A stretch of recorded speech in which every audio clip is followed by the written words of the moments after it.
50% de ces 6 milliards de bénéfices reversés aux actionnaires l'année dernière, une prime de bienvenue de 4 millions d'euros à son nouveau PDG, le groupe Sanofi est généreux, mais pas avec tout le monde. Pour 2015, même chose que pour 2014, 0% d'augmentation collective. Alors quand on met ça en rapport avec la prime de bienvenue du nouveau directeur, c'est vrai que pour les salariés, c'est assez difficile à avaler. Les salariés regrettent la stratégie industrielle des années passées.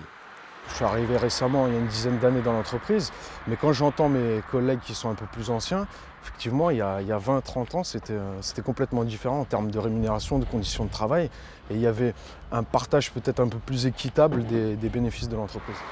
Pour les partenaires sociaux, la priorité est de développer l'activité pour le site de production et celui de la distribution, c'est-à-dire ne pas compter uniquement sur les médicaments dont les brevets sont tombés dans le domaine public, comme le Doliprane.